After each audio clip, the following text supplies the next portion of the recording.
Welcome back clean news. चलिए देखते हैं मध्य प्रदेश की 25 फटाफट बड़ी खबरों को। इससे पहले आप एमपी के किस जिले से न्यूज को देख रहे हैं हमें कमेंट बॉक्स में जरूर बताइए। साथ ही डेली अपडेट रहने के लिए चैनल को सब्सक्राइब कर बेल आइकन को दबाना बिल्कुल न भूलें। आज का लाइक एम 3000 है, उम्मीद करते हैं कि आप इसे पूरा करेंगे।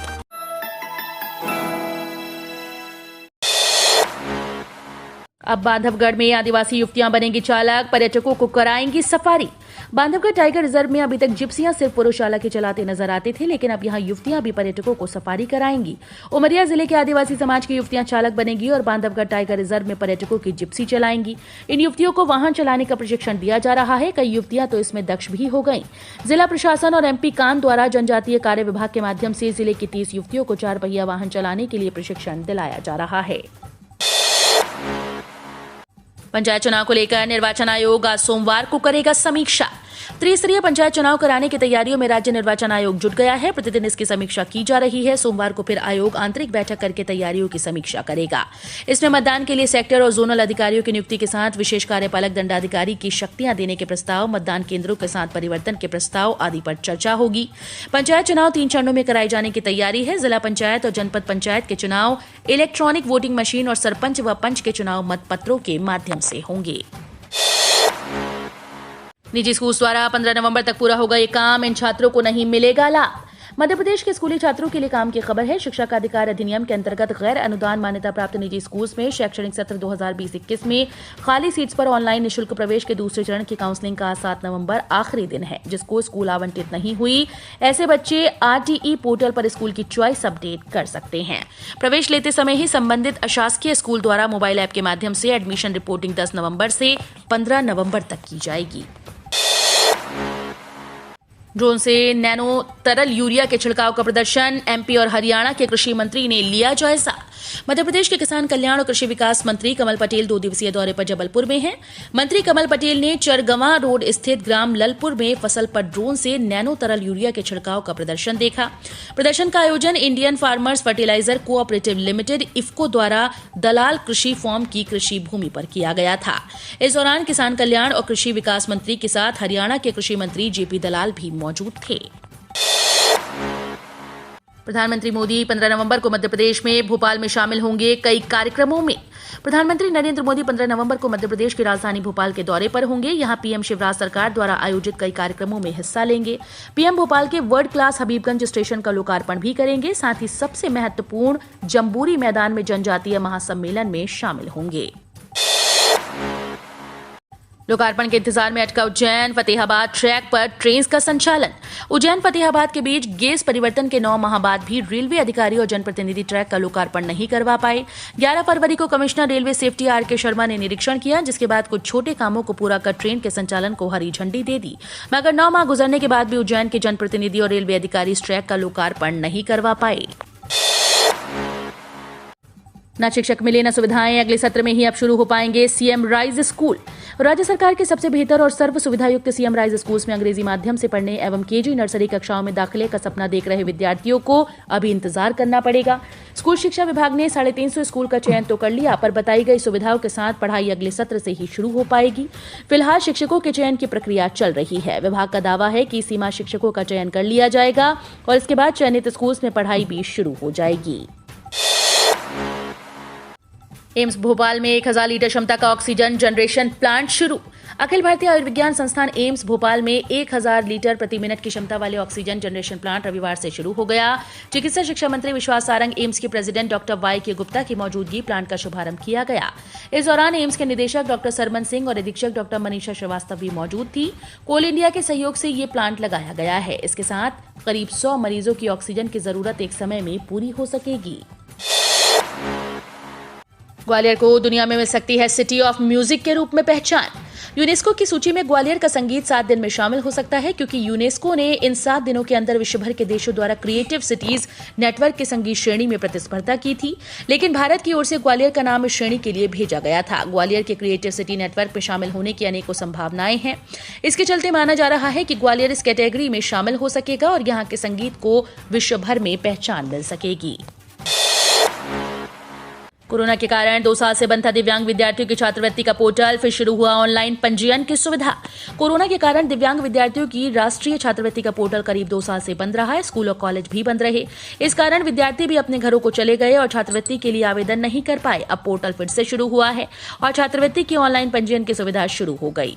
इंदौर जिले के 100% दिव्यांग छात्र और छात्राओं को भारत सरकार के दिव्यांग छात्रवृत्ति की योजना से लाभान्वित किए जाने के लिए ऑनलाइन आवेदन की प्रक्रिया जारी है। हवाई यात्रियों के लिए खास सर्विस। अब एयरपोर्ट से घर तक पहुंचाया जाएगा आपका लगेज। अब यात्रा के दौरान एयरपोर्ट से घर तक सामान लाना बेहद आसान हो गया। पोर्टल का खर्च, घर से सामान एयरपोर्ट तक लाना और फिर बोर्डिंग करवाकर कन्वेयर बेल्ट पर इंतजार करना बेहद मुश्किल था। लेकिन अब इन सभी टेंशन से फ्री होने के लिए इंडिगो ने खास सर्विस शुरू की। इंडिगो की इस खास सर्विस के तहत आपका सामान आपके घर से जहां आप जा रहे हैं वहां तक पहुंचा दिया जाएगा। यानी अब आपको घर सामान लाने या ले जाने की समस्या खत्म। इंडिगो यात्रियों की सुविधा के लिए वे door to door baggage transfer service शुरू कर रहा है। यहाँ यात्रा जहां से शुरू हो रही है वहां से सामान सुरक्षा पूर्वक पिकअप कर आपके गंतव्य तक पहुंचा दिया जाएगा। सोनिया गांधी से मिले कमलनाथ। उपचुनाव के परिणाम व संगठन को लेकर की चर्चा। मध्य प्रदेश कांग्रेस अध्यक्ष कमलनाथ ने कांग्रेस की अंतरिम अध्यक्ष सोनिया गांधी से दिल्ली में मुलाकात की। नाथ ने इस दौरान प्रदेश में हाल ही में संपन्न उपचुनाव व उसके परिणामों की जानकारी दी। साथ ही संगठन से संबंधित विषयों पर चर्चा भी की। कांग्रेस की ओर से जारी आधिकारिक जानकारी में बताया गया कि दोनों नेताओं ने 1 वर्ष से चल रहे किसान आंदोलन, 3 नए कृषि कानूनों से लेकर देशव्यापी खाद्य संकट व किसानों को आ रही परेशानी, कोयला व बिजली संकट, बढ़ती महंगाई जैसे मामलों पर विचार विमर्श किया। हाईकोर्ट ने कहा, स्थानांतरण संबंधी शिकायतें दूर करें। मध्य प्रदेश हाईकोर्ट ने राज्य सरकार को निर्देश दिया कि आयुष विभाग में कार्यरत लिपिक के तबादले के अभ्यावेदन का 4 सप्ताह में निराकरण कर दिया जाए। इस निर्देश के साथ न्यायमूर्ति विशाल मिश्रा की एकल पीठ ने याचिका का निराकरण कर दिया। आयुष विभाग दमोह पटेरा में लिपिक के पद पर कार्यरत पुष्पेंद्र शर्मा की ओर से दायर याचिका में कहा गया कि उसका तबादला 5 अगस्त 2021 को सीधी जिले के तमसर में कर दिया गया। तबादला आदेश में कहा गया कि याचिकाकर्ता की वरिष्ठता स्थानांतरित जिले में सबसे नीचे होगी। उज्जैन रेलवे स्टेशन पर नए भवन के बाहर शिवलिंग और छत पर बन रहा शिखर। रेलवे स्टेशन के बाहर 12 करोड़ रुपए की लागत से बन रहे 3 मंजिला भवन का काम तेजी से जारी है। भवन के बाहर विशाल शिवलिंग का निर्माण किया जा रहा है। वहीं भवन की छत पर शिखर बनाया जा रहा है। निर्माण को ऐसा रूप दिया जा रहा है जिससे यात्रियों को लगे कि वे धर्म नगरी में आए हैं। स्टेशन परिसर में नया भवन करीब 12 करोड़ रुपए की लागत से बनाया जा रहा है। दूसरों का जीवन संवारने के लिए 250 युवाओं ने लिया अंगदान का संकल्प। मध्य प्रदेश के बैतूल जिले में रविवार को युवाओं ने सामूहिक रूप से अंगदान का संकल्प लिया और लगभग 250 से ज्यादा युवाओं ने अंगदान की सहमति देते हुए फॉर्म भरा। अंगदान संकल्प शिविर का आयोजन स्प्रेडिंग स्माइल ग्रुप ने किया। यह आयोजन ग्रुप के संस्थापक के जन्मदिन के उपलक्ष्य में किया गया। बैतूल में युवाओं के स्प्रेडिंग स्माइल ग्रुप नाम की एक संस्था है जो जरूरतमंदों की मदद करने के लिए बनाई गई है। इस संस्था से बड़ी संख्या में युवा जुड़े हुए हैं। एमपी में इन पदों पर निकली है भर्ती। मध्य प्रदेश में नौकरी की तलाश कर रहे हैं तो ये खबर आपके काम की है। Madhya Pradesh metro rail corporation limited में हाई सैलरी पर नौकरी पाने का सुनहरा मौका है। MPMRCL ने 10 पदों पर भर्ती निकाली है, जिसके लिए 2 दिन बाद यानी 10 नवंबर 2021 से आवेदन शुरू होंगे और 5 दिसंबर 2021 तक भरे जाएंगे। इसमें general manager, deputy manager, manager और असिस्टेंट मैनेजर की पोस्ट शामिल है। 1300 से 1500 रुपए क्विंटल मिल रहा मक्का दाम, हो रही बम्पर आवक। बम्पर पैदावार के बाद भी किसानों को मक्के का वाजिब दाम नहीं मिल पा रहा। मंडी में 1300 से 1500 रुपए के बीच मक्का फसल की बोली लग रही है। वहीं ग्रामीण क्षेत्रों में भी पहुंच रहे हैं व्यापारी मक्का फसल किसानों से सीधे खरीद रहे हैं। हालांकि ग्रामीण क्षेत्रों में किसानों को मक्के का दाम 1300 से भी कम मिल रहा है। वहीं सिमरिया कृषि उपज मंडी में हर दिन 5 से 10 हजार क्विंटल मक्का की आवक हो रही है, लेकिन बोली लगाकर मक्का खरीदने मंडी में गिने चुने व्यापारी ही पहुंच रहे हैं। एमपी के कृषि मंत्री का बड़ा दावा। कमल पटेल बोले, 3 साल में देश से गायब हो जाएगी गरीबी। देश से 3 साल के भीतर गरीबी गायब हो जाएगी। गरीबी का कलंक देश से हट जाएगा। ये दावा हमारा नहीं बल्कि मध्य प्रदेश के कृषि मंत्री कमल पटेल का है। गरीबी एक ऐसा दंश है जिसे दूर करने के सैकड़ों असफल प्रयास किए गए, लेकिन आज भी देश में ये परेशानी बनी है। गरीबी रेखा के नीचे जीवन यापन करने वालों की फेहरिस्त भी कितनी बड़ी है, इस बात का आईना सरकारी आंकड़े खुद बताते हैं। लेकिन मध्य प्रदेश के कृषि मंत्री के गुणाभाग के मुताबिक 3 साल के अंदर गरीबी गायब हो जाएगी और ये सब मुमकिन होगा प्रधानमंत्री स्वामित्व योजना से। भारतीय टीम की उम्मीदों पर फिरा पानी। न्यूजीलैंड ने अफगानिस्तान को 8 विकेट से हराया। न्यूजीलैंड टीम ने भारतीय टीम के उम्मीदों पर पानी फेरा। दरअसल कल हुए न्यूजीलैंड और अफगानिस्तान के मुकाबले में न्यूजीलैंड ने अफगानिस्तान को 8 विकेट से हरा दिया। दोनों टीम्स के बीच ये मुकाबला अबू धाबी के शेख जायद क्रिकेट स्टेडियम में खेला गया। 125 रन का पीछा करने उतरी न्यूजीलैंड की शुरुआत ठीक रही और उसका पहला विकेट जेरी मिचेल के रूप में 17 रन पर गिरा। इसके बाद न्यूजीलैंड को दूसरा झटका मार्टिन गप्टिल के रूप में लगा। गप्टिल राशिद खान की गेंद पर बोल्ड हुए। चीन का J-16D लड़ाकू विमान कितना खतरनाक, इलेक्ट्रॉनिक वॉरफेयर में भारत की बढ़ेंगी मुश्किलें। चीन ने भारत से जारी तनाव के बीच अपने सबसे आधुनिक J-16D लड़ाकू विमान को युद्धाभ्यास में उतार दिया। ये लड़ाकू विमान इलेक्ट्रॉनिक वॉरफेयर में माहिर बताया जा रहा है। चीन की सरकारी मीडिया ग्लोबल टाइम्स ने बताया कि चीनी पीपल्स लिबरेशन आर्मी वायुसेना का J-16D इलेक्ट्रॉनिक वॉरफेयर विमान युद्ध की ट्रेनिंग कर रहा है। चीन का इरादा J-16D को J-20 लड़ाकू विमान के साथ जंग के मैदान में उतारने का है। दिवाली बाद सोने में उछाल, चांदी पुरानी कीमत पर।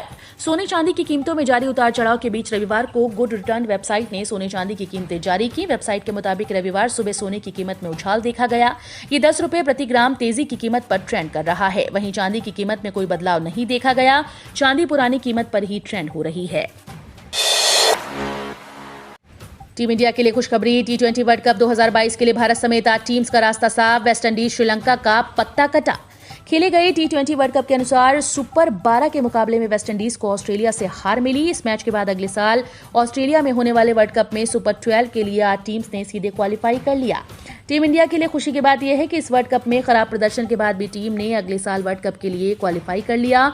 8 टीम्स में मेजबान Australia, England, Bharat, Pakistan, New Zealand, south Africa, Afghanistan और बांग्लादेश हैं।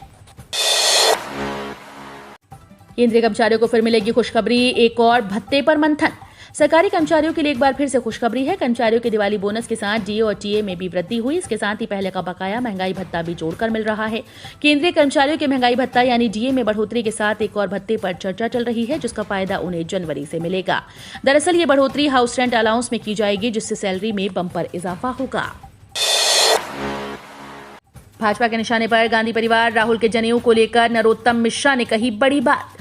गृह मंत्री डॉक्टर नरोत्तम मिश्रा ने गांधी परिवार पर निशाना साधा। उन्होंने कहा कि गांधी परिवार ने हमेशा हमारी भावनाओं को तकलीफ पहुंचाने का काम किया। भाई दूज पर यदि प्रियंका का राहुल के माथे पर तिलक करती तस्वीर आती तो क्या दिक्कत थी, लेकिन गांधी परिवार कभी हिंदुओं के किसी त्योहार को मनाते फोटो नहीं डालते। लेकिन चुनाव आते ही जनेऊधारी राहुल की तस्वीर आ जाती है, दत्तात्रेय गोत्र हो जाता है। फसल बीमा योजना के किसानों के लिए खबर। बीमा योजना नामक एक किफायती फसल बीमा योजना को मंजूरी दी है। सरकार का यह कदम किसानों द्वारा आत्महत्या के बढ़ते मामलों की समस्या को रोकने के प्रयास में आया। किसानों द्वारा भुगतान की जाने वाली प्रीमियम दरों में भारी कमी की गई, ताकि अधिक से अधिक किसान प्राकृतिक आपदा के कारण फसल के नुकसान के खिलाफ बीमा कवर का लाभ उठा सकें। हम रोज ऐसे ही न्यूज लाते रहेंगे। आपने अभी तक क्लीन न्यूज एमपी को सब्सक्राइब नहीं किया है तो फटाफट सब्सक्राइब कर लें। साथ ही बेल आइकन को दबाना बिल्कुल ना भूलें, ताकि कोई लेटेस्ट अपडेट मिस ना हो।